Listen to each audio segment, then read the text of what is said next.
Welcome to You're Making It Worse. I'm Elliot Glazer. I'm Brent Sullivan. And I'm H. Alan Scott. We're here. We're queer. Meh.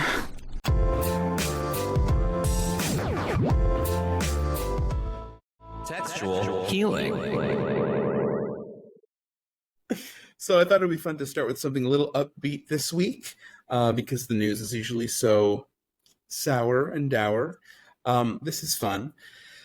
An anonymous letter was sent to Sweet and Fancy Emporium, a bakery in Cranford, New Jersey, signed by Great bakery name. Sweet and Fancy. What was your mom's bakery called? Oh, I forget. I don't even remember. I mean, it was just mom's. It was just mom's place. Yeah. I'm going to look that up. Hold on. Go on. So this anonymous letter was sent to Sweet and Fancy, signed anonymously by the, quote, citizens of Cranford. They were announcing to the owner they were going to boycott the store because they hung a pride flag. And they said, it's not that we despise the flag. It's just that we do not want to be associated with crazy left-wingers who hate America. Which is a stretch. It was Good Friends. It was Good Friends, my mom's bakery. Good Friends. Good Friends. I love that. Yeah. So that happened, and then the owner, Amanda Giardi, posted the note on their social media and said, I love Cranford and all the love and support the community has shown in my business, my little labor of love.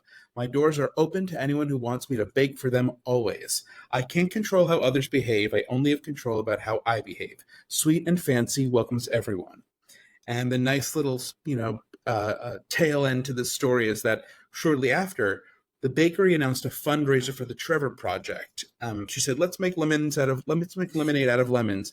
And hundreds of people lined up down the block, raising $4,000, and they sold out of stuff in 70 minutes. Oh, wow. Nice. That's wild. I love that. Yeah, the mayor even said he joined in on the fun and said that Cranford is an inclusive, pluralistic community that is welcoming to all residents and visitors. Yeah.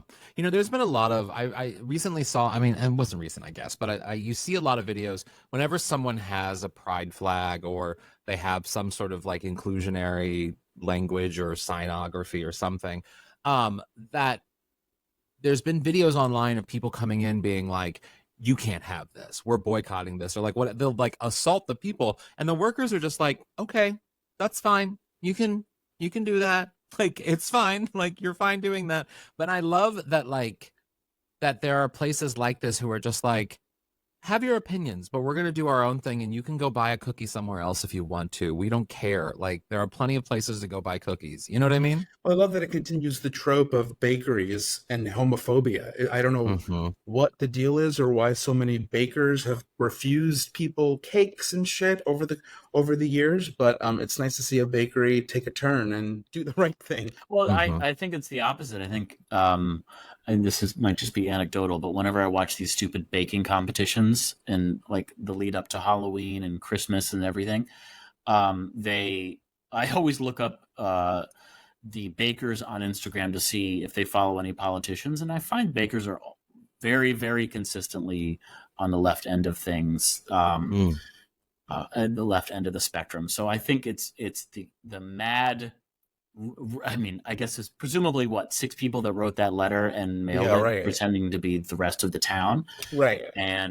But also it swings both ways, just as a reminder, like whenever the right wants to do some sort of, crazy fundraiser for some psycho that,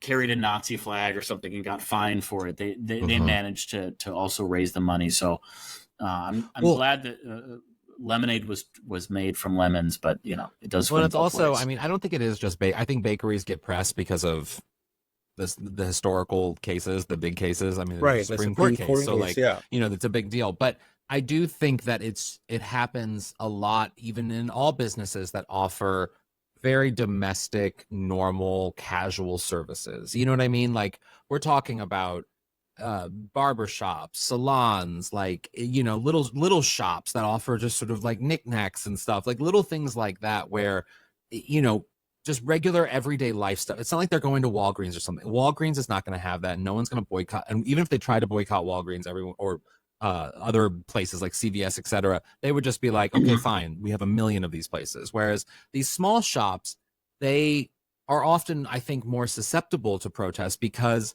again, they're small. And so it makes it a bigger deal and it hurts harder. It hurts more when the small business is attacked because they don't have the big corporation behind them, which just shows you how petty sometimes the people attacking these businesses are. They're attacking the livelihood of a small business, which is what we should be encouraging with these people to go and do and like thrive and have these good small businesses. And yet they see it as an opportunity to attack and try to shut down just because they're like, we're just a small business and we want to love everyone and everyone can come in and have a cookie. No big deal. You know what I mean? Like it's wild. I love the people who wrote the letter too said, we don't despise the flag. We just don't want to be associated with crazy left-wingers who hate America. Like, I don't think that's the it's kind of like the Harrison outrageous. Who's the football? Harrison Butker? Is that his name? Butker, yeah. Yeah. Butker, which is hilarious name for someone who's a homophobe, sexist, and bigot. But it's sort of like that. He gave a speech at a Catholic university, Benedict University, I think, like a week or two ago now, where he basically said that women should be encouraged to stay home, and that should be their primary focus, is staying home and raise kids. And he said it in a way that was like, you didn't really see he was like, it's honestly worth watching because I was late to it too, and you can't really believe the way he says it. It's sort of like, it starts off by being like, you know, you're graduating college and like you could have big careers ahead of you, but what you really want to do is marry and have kids. That's what you want to do. It's like it's a wild watch. And he said, you know, Pride Month is whatever, and like he said all the things that you would expect to say. Yeah. But that said, it should be noted that he did get a standing ovation for his speech. That is a very conservative college. Yeah. And it's I mean, but it is cool in that like I actually am like, sure, go off. I agree. He should say what he wants. He should have the freedom to say the things, and the people in that room can believe and give him a standing ovation and have all the things. Please go do that. But also, he is statistically vastly out of touch with the majority of Americans in terms of his positions. And also, on top of that, just like he has the right to say those things, we then have the right to make fun of him mercilessly for it. And that to me is like the best part of it is like, but that's the thing that they don't want, is that they don't want the criticism. They don't want to be made fun of for like, then we're attacking family values. And it's like, no, we're attacking you being out of touch with the rest of America. Can you imagine your graduation ceremony? The guest speaker is a football guy. Like how pathetic that would be. To like, well, if it's a big one, I don't know. I mean, if it's like I don't know football people, but I'm sure there are big. I don't want a football guy. He's on the Chiefs. Something. I don't want a football guy speaking in the commencement ceremony at the University. Who do you want? No, thank you. Who do you want? Who would you want? Like who? Because I mean, a lot of times they have like Jennifer Coolidge just did Washington University's commencement speech. Should someone like that be giving commencement speeches? Yeah, famous people's fine. Really? Athletes. Yeah, athletes. Why? I never want to hear what an athlete has to say about anything. I mean, I don't care about athletes, but I would argue that, like, I mean, it takes a lot of work to do what he does, I guess, and to be in that physical sort of specimen to be, I don't know sports, so I don't know how hard it is. I think you should spend more time watching locker room interviews, and I think you'll disagree with yourself. Oh, I'm sure. But I also don't think necessarily that, like, you know, I don't fucking want, like, I don't know, Carrot Top out there giving commencement speeches, but I feel like Carrot Top has ever given a commencement speech. He's given some kind of Carrot Top, at least. I mean, Carrot Top managed to understand how to become despite the fact that he's the butt of many jokes, he's still a household name. Yeah, he is famous entertainer. I will gladly concede that that is an accomplishment over, you know, fucking being a football guy and running a ball. I guess. I mean, I feel like they're different, sure, but I feel like there's merit in both. Like I see why both would warrant a commencement speech. I personally want, like, you know, Elena Kagan. That's who I want up there giving a commencement speech, because that's someone who really is doing something. Not at DePaul. Well, no, you're right. Not even joking. When? Oh my God, that will never get old. Brent's Zoom voice, Brent's Zoom impersonation.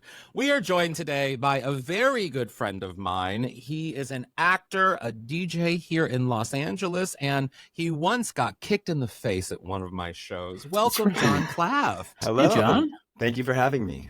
Thank you so much for doing it. Go ahead, Alan. Before we started recording, we because I was surprised that you had never met Elliot and Brent, but you probably have at one of my shows, perhaps the one that you got kicked in the face. Please explain the kicking of the face just briefly for me. Yeah, it was at Rocco's in West Hollywood. Okay. It was actually my first time seeing you perform in drag. Oh, wow. It was a Valentine's Day show. I was there with my friends, and Sadie Pines was performing on stage, so I was looking forward at her. Because and I was doing really well, and I was fabulous, right? You were You were the distracted star, by yes. everything. Yes. all eyes on you. Yes. And then your co-host, Godoy, was doing an interpretive dance around the audience and did a cartwheel, and the cartwheel landed by kicking me in the head with her giant stripper heels. Giant heels. You bleed? I didn't bleed, but I definitely, there was a bump. But the serious thing was I obviously didn't see it coming because I was watching Sadie Pines. So of course, my first thought was I just got shot in the head. Like I literally. Oh, that's very me. That's Yeah. very me. And then, and of course, like Sadie Pines noticed it happened, but kept, performing. The show must go on, Jon. And then Godoy was like, "Oh my God, are you okay? Do you need anything?" I'm like, "No, I think I'm good." But the scariest part of this was it was the day in the news that day. It was revealed how Bob Saget died. He was in the hotel room and had hit himself in the head or something, like maybe had a concussion. So I was convinced that I was going to die in my sleep that night. That same thing happened to me when Natasha Richardson died. You remember her? She died in skiing. Well, I know, yes, she died skiing, but it was a head injury that she just like lightly hit her head somehow, and she went on for days and she was fine. And then that's when the injury set in, and then she died. So like she was okay for a few days. And that same day, I hit my head in the bathroom pretty hard, and I literally was like, I'm dead in 3 days. Wait, how'd you hit your head in the bathroom? I fall a lot. Everyone knows this about me. I fall all the time. I'm one of those people. You guys have seen me fall in and out of drag. I fall all the time. It's just my thing. It's my thing. But I know that's going to be how I die. This was 2 years ago, so I think I'm good. Yeah, I think you're in the clear at this point. You successfully rebounded. And also, speaking of death, just before we get to DJ, you voiced an alleged murderer in my true crime documentary audio series. By the way, The Murder of Robert for that. I've auditioned for that podcast. No callbacks, but I did not. It was not my decision. I was, whatever. But Jon, but you wouldn't have played. Your voice would not have matched the murderer because it needed to be someone who, I don't know how to say this, someone who has this like authoritative, detached yet queer act. Like there needed to be something, and you don't have that, Brent. You're not queer enough. I'm sorry, you're not. Thank you. I'm honored. I'm honored. How was it being a voice actor for me, Jon? It was super fun. I also didn't know anything about that case before we did it, so learning that story was wild, and the recording process was super fun and cool. Because it was during COVID. Yeah. So it was. I mean, it gave me something to do, and it was a gig, while everyone was locked up at home, and we recorded it on Zoom, I think, and it was cool. Such a weird moment doing because we reenacted the 911 call and the police recordings too. The police recordings of the men who were involved potentially in this murder of this person in their house. And it was wild doing it because I was living out my Forensic Files fantasy. I really felt like I was being that person, Yeah. And that case is still not closed, right? No, it's not closed. It's not closed. So it really is. I mean, you guys can go listen to it on Audible. It's The Murder of Robert Wand, but you can hear Jon's voice. Excellent podcast. Well, no, it's interesting because it sounds like you would have needed a 911 operator. No, we didn't. Voiceover work. We didn't reenact those calls, and yet if you listen to that 911 operator, you'll know that you would not be able to do that because it was Trust me, it was not you at all. 911, this is Brent. How can No, I mean, I've said it on this podcast many times. My favorite thing as a true crime fan is to listen to how disaffected and fucking pissed off all 911 operators are. And someone will literally call to say, I am burning alive. And they're like, ma'am, calm down. Where are you? Is the front door unlocked? Well, you have to unlock it. Like, they're so mad. Yeah. Do you think because they it's do like it? a Tuesday at work for them, you know? But do you think they do it because, like, oftentimes when we're angry, we just say the quickest, fastest facts possible, and there's like a tactic to it. I think. I feel like that's what the tactic is, to like keep everything. But Brent's right. I can't believe it when I watch very few true crime documentaries, but they do sound like often annoyed, and I'm like, always. Why are you what? Like someone is in peril.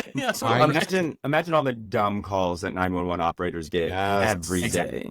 Exactly. Oh my god, especially in big cities. I mean, can you imagine like how many people are calling because something happened in their house and they're like, someone needs to come fix it. I can't do it. And then they're calling 911 for that. Yeah. It's insane. Well, Jon, I asked you to do this today because and I'm sure the guys can relate to this too. I am fascinated by gay bar DJs specifically because it is a very specific genre of DJs that have to contend with the craziest assortment. I think you have to contend with crazier people than straight bars. Oh yeah. Don't you think? Yeah, because I feel like the music in queer spaces is more dancey than the straight bars. So people are coming to, party and have a good time. And yeah, there are certain nights where I'm like, wow, I cannot handle the crowd tonight. Like they are messy. Well, and because also, sorry, can I ask real quick? How do you interact with that though? Like if they're messy on the dance floor, like what? Like, doesn't that just mean they're into it, or is it? I mean, they're into it. It's when they start like trying to talk to me or get a lot of requests, which is fine. Like I know some DJs are like, I don't take requests at all. I have reworded my response. I take suggestions when because like I don't want to. But sometimes like the requests are awful. Like we're at a gay bar. Like no, I'm not going to play Fleetwood Mac on the dance floor. What about Sabbath Prayer, Fiddler on the Roof? One of my favorites. What about that, Jon? Maybe the Wi-Fi might be spotty that night, so we'll see if I could pull it up. Well, one of the things, I mean, speaking of the annoying people, like, I mean, if you think about it, like, I feel like, and I'm not a music person. I don't understand music. I hate live music. Like, I don't get any of it. Like, I'm just not a song person. You play the music and I'll drink my drink and shut the fuck up. But I do think that homosexuals and queer people and people in queer spaces are very opinionated about music. Very, like, more so than straight bars in a lot of ways. And so you must get heated requests or suggestions, if you will, for why aren't you playing this shitty Dua Lipa song or something? I don't know what the suggestions are, but like, are they aggressive in that way? They're not It's aggressive if I try to make it clear to them, like, hey, I'm not going to play this song. Like the other day, someone kept requesting Danny Minogue. Who is that? Kylie's sister. But like no one in America. She's a music artist? She's a music artist, yeah. She's like big in Australia. But like no one in America really knows Danny Minogue unless like you're a huge Kylie fan, then maybe you know Danny. I personally don't have any Danny Minogue songs on my computer. So I was like, I'm not going to play a Danny Minogue song. So this man kept asking like 3 or 4 times that I had to kind of like, I don't want to be mean to him, but I'm like, hey, listen, I am not going to play this. You don't have to keep wasting your time. Like, I'm not going to play this. The other night, some guy came up to me. I couldn't tell if he was gay or straight. He was like, hey, we just all came from the Justin Timberlake concert. Can you play some JT? Oh, wow. You just heard him, bitch. Why would I play him? But also, like, he's kind of on my do not play list because gay people don't like Justin Timberlake because of what he did to Britney and Janet and just like his overall attitude. I mean, I don't think straight people like him anymore either. He's really do straight people hate him? Isn't he like floating? He's like floating at his show now or something in Vegas. Yeah, he's I feel like he's corny. Like his corny. His latest era is his album was on the Billboard chart for 2 weeks and then was off the top 200. So I mean, I know a lot in the box. It wasn't Dick in the Box, right? Yeah. He's no Sonique. We know that. He's no Sonique. No. People don't even know when Brent makes when you make a reference to Sonique, that people might think, So oh, me Sonic the drag queen, with but one Brent is hand. literally referencing one dance song from like 1996. Yeah, Yes. I play that sometimes. Yeah, No, yeah, that John one knows. is Feels so good. Feels so good. How's it Yeah. good? What kind of? I mean, do you get are most of the requests the standard like cliches that you would expect from gay men, or is it Sometimes a like little different? it's easy if someone's like, "Hey, will you play Lady Gaga?" Of course, I will play Lady Gaga at a gay bar. Sure. Yeah. Honestly, I get a lot of requests from girls. Mostly, normally the gay guys Yeah. don't care. I don't. Yeah. We don't talk. I don't talk to the DJ. Girls, The DJ's an artist. Let them do it. Let them do it. Please play the music artist. girls request the most, and girls always want to hear Bad Bunny. Really? Bad Bunny. Bad Bunny. Bad Bunny. Huh. I mean, he's He's hot, but I know he's Yeah. huge, but I didn't think he's not one that I can't even name a song of Bad Bunny's, but then that's Oh. not shocking. Yeah, I for did me. research because a lot of his stuff is like more like mellow, slow that I had heard. So I'm like, I need to do research and find a Bad Bunny song that I could play if it was the vibe. So a lot of times it's not the vibe either. So Yeah. that plays a Yeah. huge part in if I'm going to play the song or not. Here's one of these things that I really had no comprehension for as someone who was not like a club kid, I suppose you could say. Shocker. I had no idea the thought that goes into the narrative that DJs build throughout the duration of an evening, and the mood, and how how big of a deal it is. And so I guess for maybe some of our listeners at home who might have kids or just don't go out or whatever, tell us a little bit like the DJing 101 of like how do you you kind of set the build that. mood? Yeah, I mean, set honestly, the what mood. I play music that I like.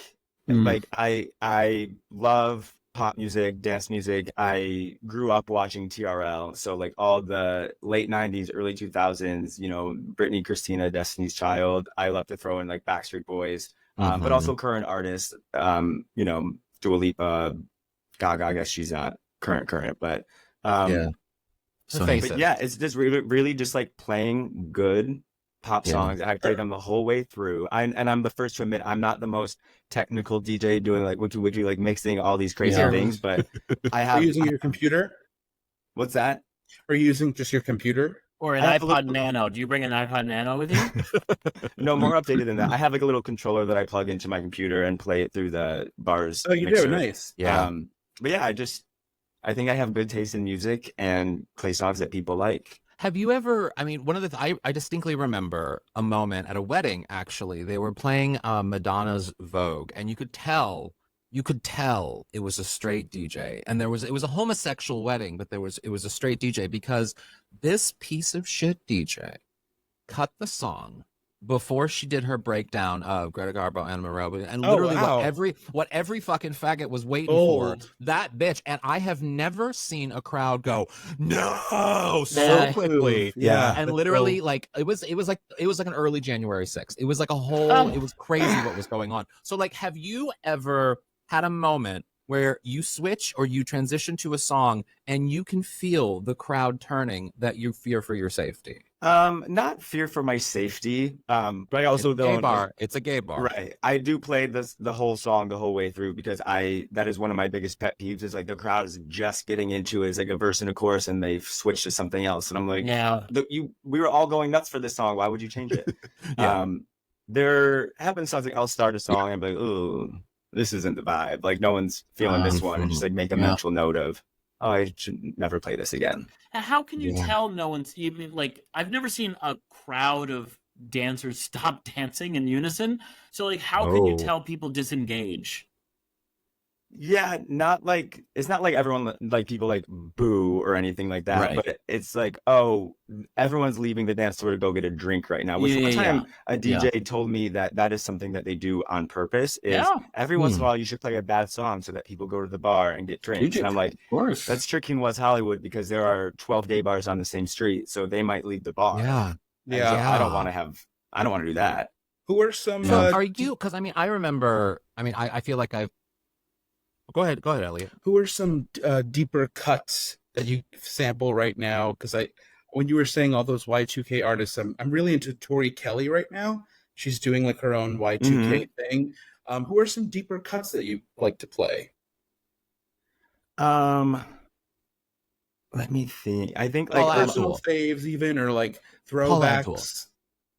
a lot of like one hit wonders go off. Or not necessarily one hit wonders, but people like, oh my God, yeah, I forgot about this girl who sang this R&B song in 2001, and I've never heard it again since it was Stacey on. Orico, perhaps. I do play once in a while. I'll play Stacey Rico, Paula Deonda, like City High, Samantha like, Mumba. I love Samantha Mumba. Love. Her Baby Come On Over goes off So at the good. club. Yes. So Wow, good. Baby Come On Over. Isn't that a Christina Aguilera? No, that's That's No, Come that's On Come Over, On Baby. Over. that's a good one. I've always wanted to do that to a lip sync, but I don't like moving great that song. much. Yeah. Yeah.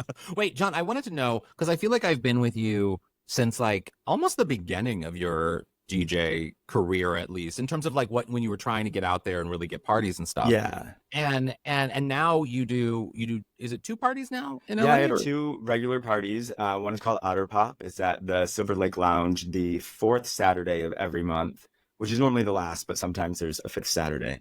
And then we just started a new party called Just Peachy, which is at Precinct the 1st Saturday of every month. They have a butt contest. We have a Best Peach contest. And I throw those with my friend Josh Flores, who is a promoter and nightlife guy in LA.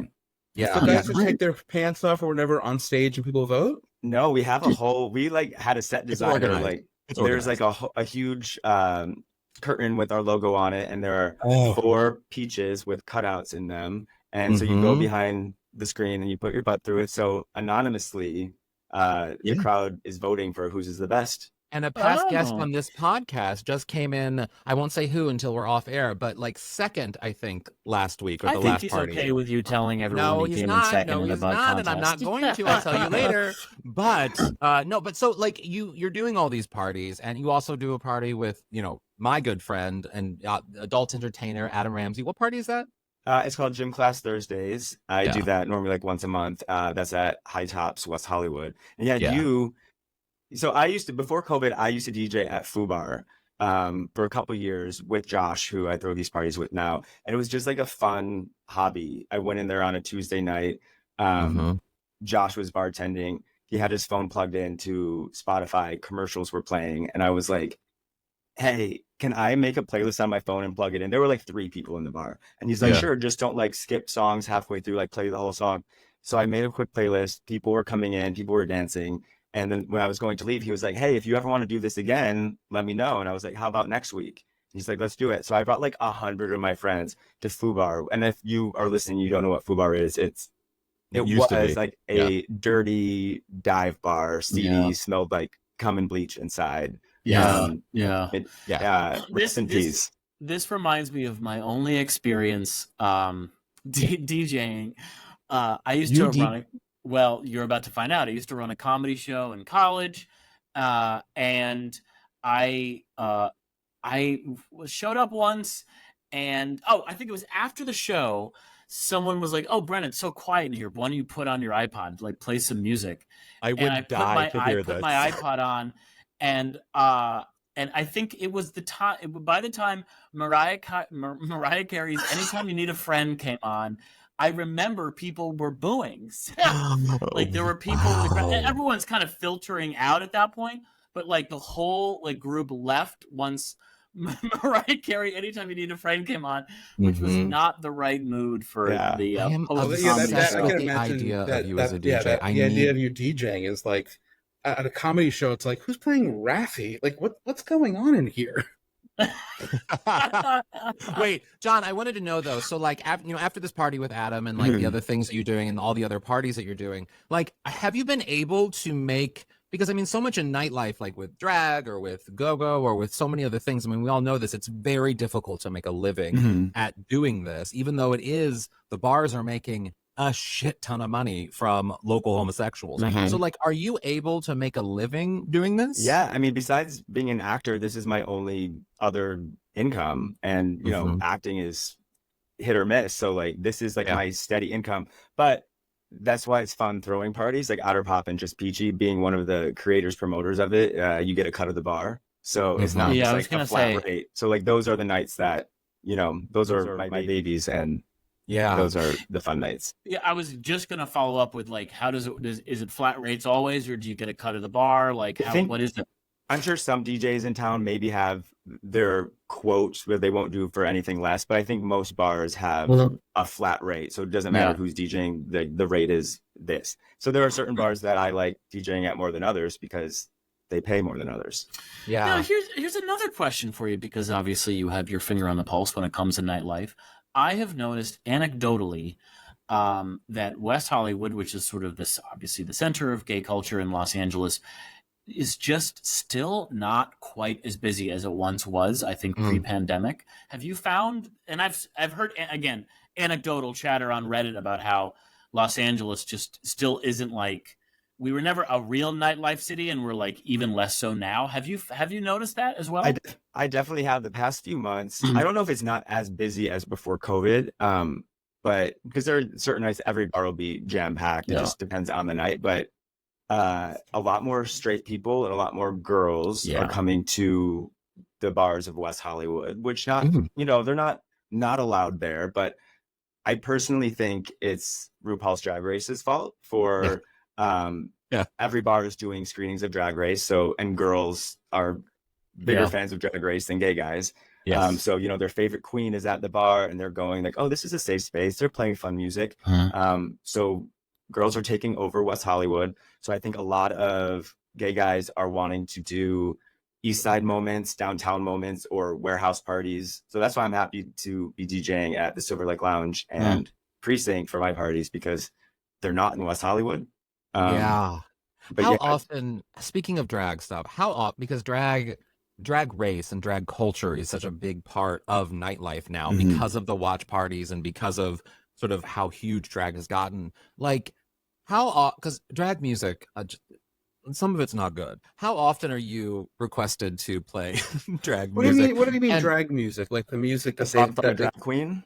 Yeah, like the one that puts out a song because they feel like they have to because of a drag race situation or whatever. I mean, some drag race artists do great music, but others... Coulee, Monet, great music. Yeah.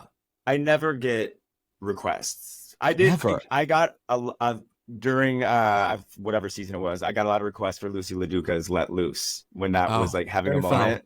That was fun. Loose, let loose. It's not that far off, honestly. Quite honestly, really. Like every once in a while, I'll play RuPaul, like "Sissy That Walk" or something, because that goes off. Or like if I am DJing a drag race viewing party, I'll play music during the commercials, and I'll do Kitty Girl or something that I know the people will know. Rue anthems. Yeah. Yes. But I mean, there are great drag, like Monet. I mean, I just talked to Monet about her album. Like, her album is great and is doing something different. Yeah, she's great. I also just wonder, like, is the music hitting the bar scene in the way, or is it just like a niche genre that fans are just listening to? I think it's niche. That's also my other fear is like, I don't want to play songs that people know, songs that they only know, but I also don't want to play a song that's going to flop and people be like, what is this? So it is a tricky balance of introducing like this is, I remember like when Kylie Minogue's Tension album came out, everyone of course knew Padam Padam,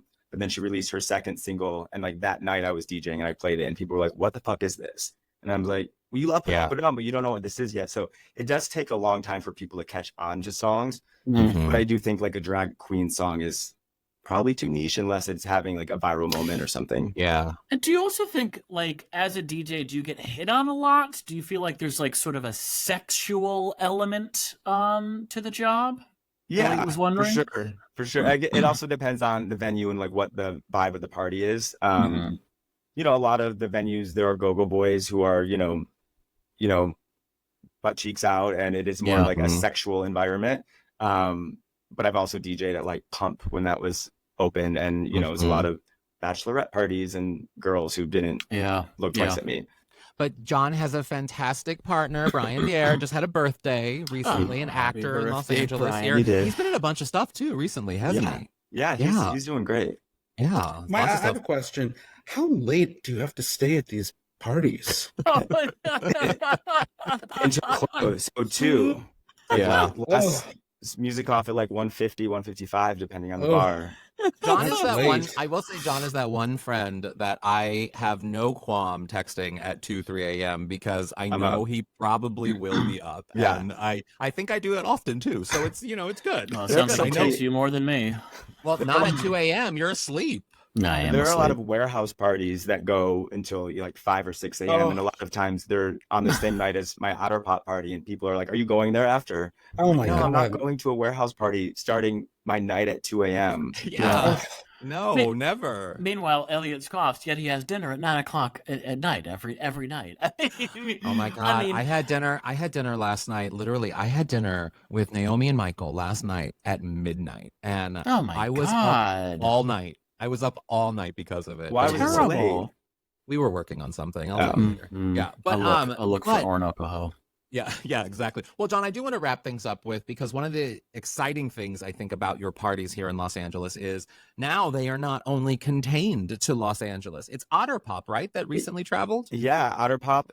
In March, a bar in Seattle reached out to us and said, "Hey, we want to fly you here to do Otter Pop." And we're like, "Okay." So That's we did awesome. that, and we're gonna do it again in July. On July 20th, we're going back to Seattle to do it at the Cuff Great. Complex. Yeah.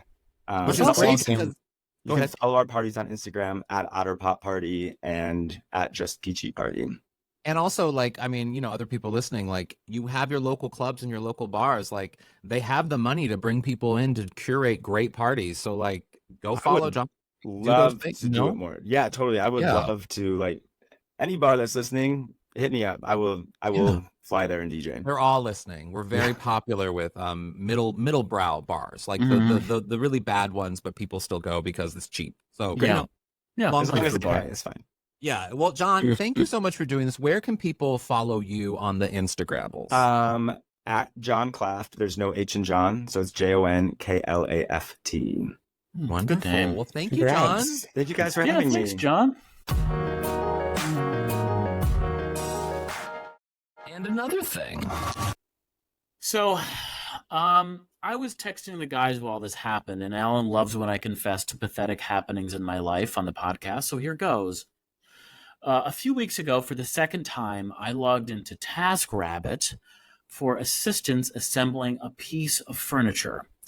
Now, as I've said before, having been trained like a dog to think of apps with pics as somehow erotic, logging into TaskRabbit is still weirdly like sexual. You start judging all of their like headshots and everything. You're like, well, who would I want in my apartment?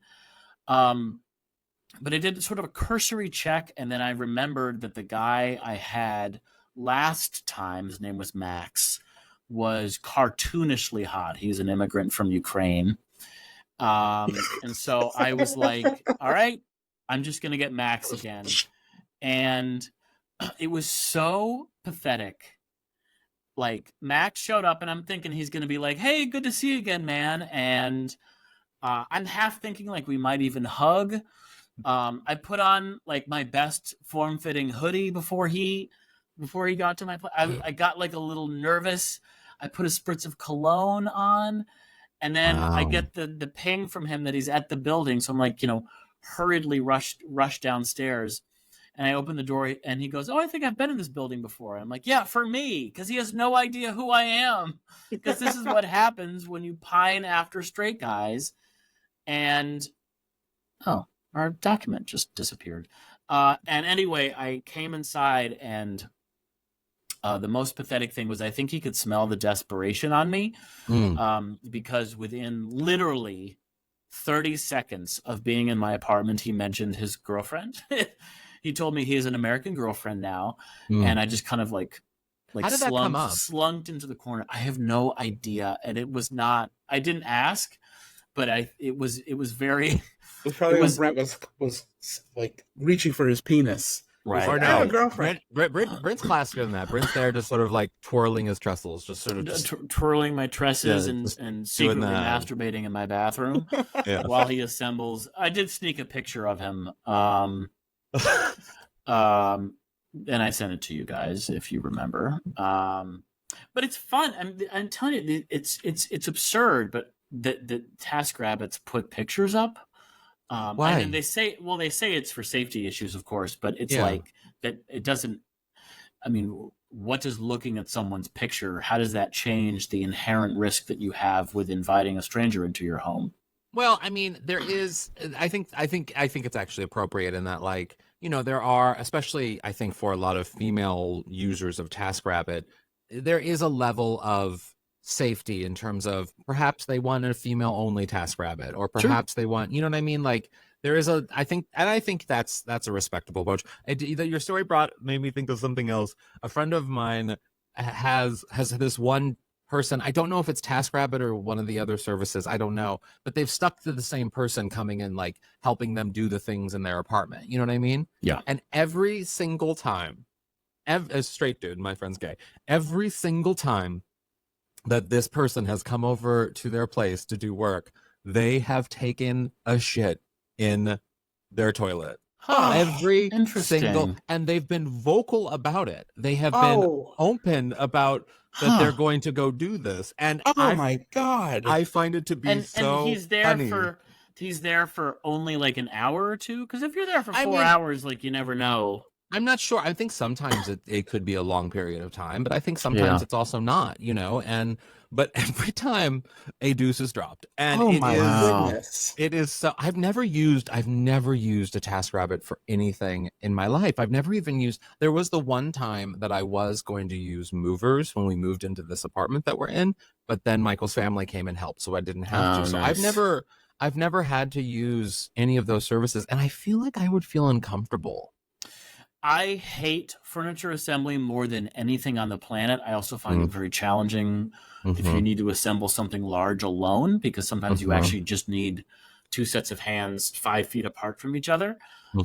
So that is the only reason I do it. And I've done it now three or four different times. Actually, no, 4. This time, though, this one was on the fence, because this...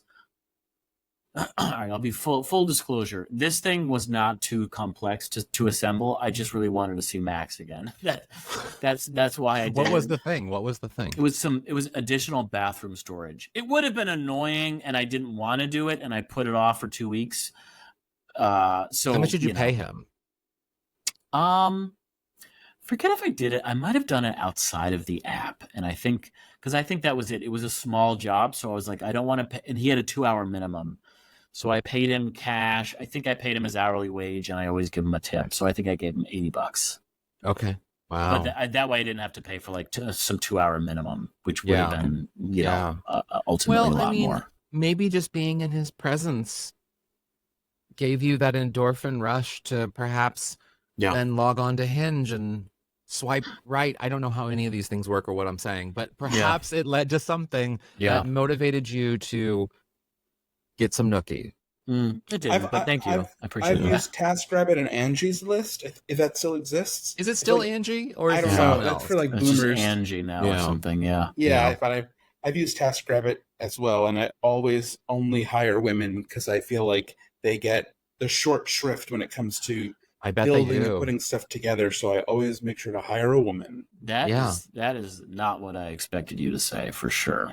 Why? What do you expect me to say? I expected you to do this. Oh my God! I expect you to do the same thing I do, which is to hire the most attractive guy.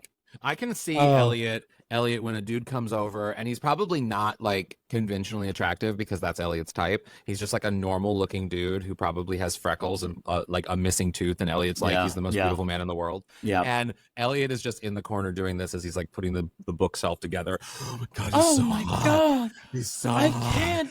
Oh my God. My God. I can't. He's so smart. But that's why He's so smart. He's so smart. But that's why I can't do it. Because I don't want to pine after. I don't want to torture myself. Torture yourself, and ultimately that is because there is something about. I mean, let me just say this right now. There is something about a straight man who knows how to work a tool. Who, if anyone ever, if we were walking down the street and someone called me a faggot, I would be like, LOL, and he would be like, I will murder you, and that. I need more straight men in my life like that, who will be willing to commit a Jinx level murder if anyone ever calls me faggot. Yeah. I think we can find that for you, Alan. I think. I have it in my life. Don't worry. I have one. I have a few actually that would do that for me. Jason Wolfhook. Oh, yeah, Jason would. Jason is on that list. Yes, he is. Yes. Oh, I love it. More straight men, listen to this podcast. Thank you.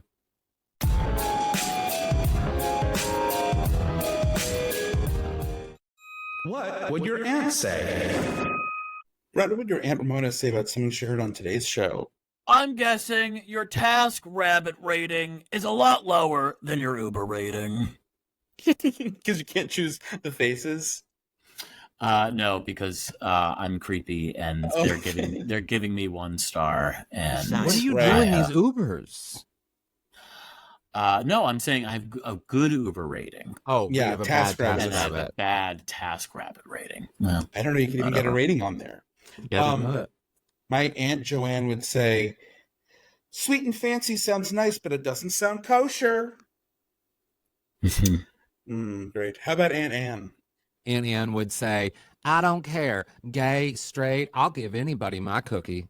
oh, I love that. Love that. She does it all for the cookie. As always. And she has no idea that she's potentially referring to her midsection. Of course. She does it all for the cookie. That's All right. for the cookie. All for the cookie. Oh, Absolutely. wow. Thanks Elliot's for listening. favorite Watch us lyric. on the YouTubes. That's My it. dad says everyone's handsome. Oh, yeah. Oh, Thank very you. sweet. This look is for Larry. How do I look today, Larry? Do I look sun-kissed? I put on some bronzer just for you. Marry me, Larry.